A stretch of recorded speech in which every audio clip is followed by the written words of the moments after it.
Okay, today we are going to go over your 2 quick home workouts, limited equipment needed.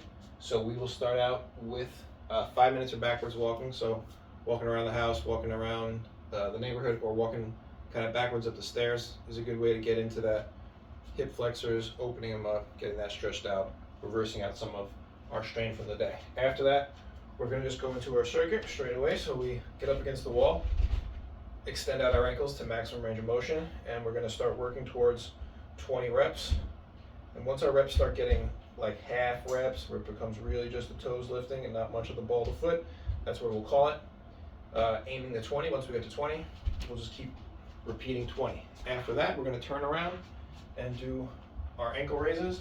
So we hip in to the wall as close as possible to really stretch out our knees. We're going to really hyperextend through our joints here to get that long range of motion, and then we can take one foot, tuck it behind the other leg, and work on our ankle raises here. Start off with sets of 10, but again working up until we're comfortable doing 20 on each leg. So again, hips in, knees straight, really looking for that maximum stretch out of the calf. After we go through those, we will step in to our lunges. So we want to have something to raise our foot up on to make it more easy. So I'm using the bench, which is a good height for me. You might want to do something a little bit lower.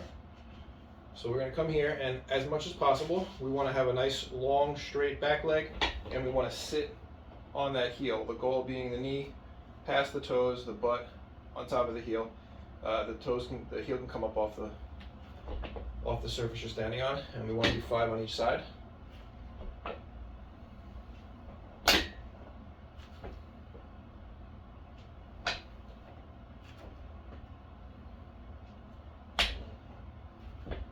Now, my right knee can't do the same level of function, so we'll see what it looks like with less function. So if we're having knee pain when we come forward here, we just sit down,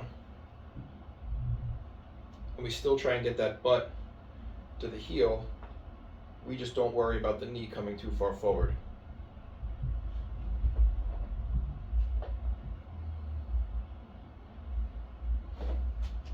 Sometimes for assistance, you can put something to lift the heel, and that can make it a bit easier to get that knee further over the foot without the knee strain.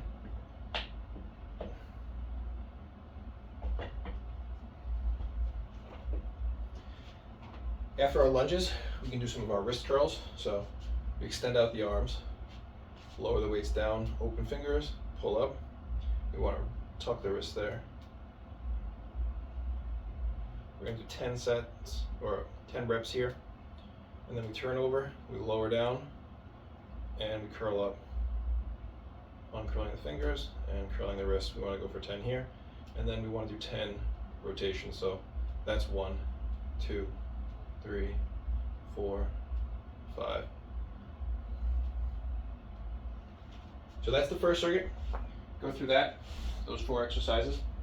It's going to get your wrists and elbows functioning, blood flowing through there, start help with the arm stuff, and that'll get your ankles, knees, hips all starting to have their blood flowing well. So that's the circuit, those 4 exercises. Repeat them twice, 3 times, up to 5 times, for however much you feel like moving that day. After you do the circuit, then we can get into some stretching.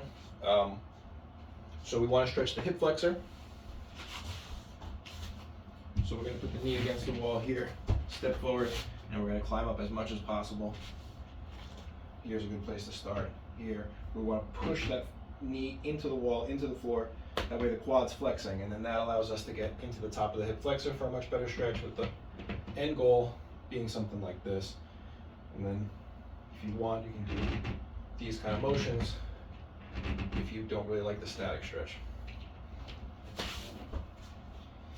After that, we can do a walking hamstring stretch as well to finish up. So we put our hands on the ground, and we either walk our feet closer to our hands for whatever level is comfortable. You don't have to get all the way there. But we want to have straight knees and the weight going forward, so we're really pushing out the back of the knee to get a stretch on the back of the hamstrings behind the knee. So you do those 60 seconds each, so 60 seconds each leg, and then 60 seconds on your hamstrings. If you feel up to it, do it twice. So now we'll go right into the second workout. So the second variation, very similar stuff. Start out with 5 minutes walking backwards, get that blood flowing, reversing out our walking and sitting stream, and then we're going to do most of the same stuff. So we're going to come against the wall, we're going to do our tib raises,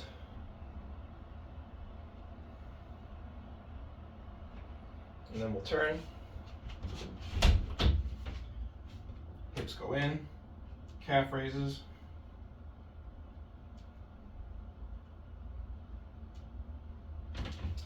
and then we'll work on squats today instead of lunges. So we're going to use something to elevate our heels. I'll use the little dumbbells. And we want to work on upright squats. So we don't want to hinge the spine. We want to stay upright with our spine, and we want our knees to go down to whatever level is comfortable, and then back up again. If you want to grab onto a medicine ball or a dumbbell here, it actually gets easier with weight because it allows us to sink in, squeeze our glutes a little more naturally than with our body weight. So we'll do 5 here. And then rest. If you're feeling good, you can keep pushing those reps up, 5, 10, 15, up to 20 with light weight is really nice for the back and hips. It starts to build better longevity out of the joint. If we don't have, something to raise our heels up on, or the knees going forward feels really bad that day, then we'll switch it. We'll plant our heels and we'll open up our feet to give us a little more space, and we'll sit back without the knees going forward, and we'll press really hard forward at the top here. This is also nice for the hip joint, for the knees, and for the spine to build strength. So today we'll do a little bit more with the arms. So rather than the wrist work that we'll do one day of the week, today we'll do more of our heavy work. So we'll grab a nice 10-pound dumbbell or so, and we can get into a rowing position. So you can use something for a little bit of bracing the back, and then we give ourselves space. So we step back the leg, that's where the arm goes. Then like we're pulling a cord on a lawnmower, we reach down and then we pull back till the elbow's back and the weight's almost behind our nipple, and then we can twist in and pull back, and we'll do 5 here on each side. So we're really trying to sit into our feet and rotate our spine a bit as we allow that shoulder blade to fully drop and fully retract. We want to keep the numbers low to 5 though, because moving the shoulder blade that much can bother it if we're doing a lot of reps. So to show again on the right side, that full shoulder blade motion. So here, you see how much the shoulder blade moves even without the arm.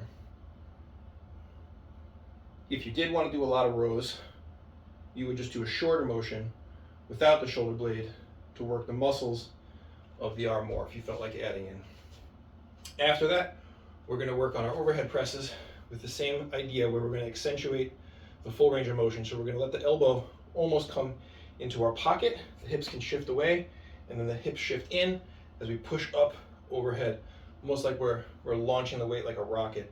So I like to engage my other side as well, almost turning into it and pushing it up, and then without that sort of twist, just a little rotation in the upper spine, or with no rotation at all, just using the shoulder blade. But for us, since we're not doing high reps or anything, I like the full range to really wake up the spine and get the body coordinating in the full muscle activation. So we do 5 on each side there. So 5 on the rows, 5 on the overheads, and then again, we're going to repeat the circuit 2 times, 3 times, 4 times, 5 times the most. If you want to put in like a 25, 30-minute workout, that should be about there.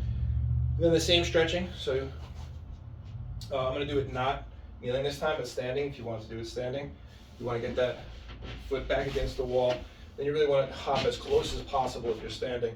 That way you can push the knee down and try to push yourself back. So the idea is to push that leg against the wall to bring that hip forward to get the stretch up in the top part of the hip.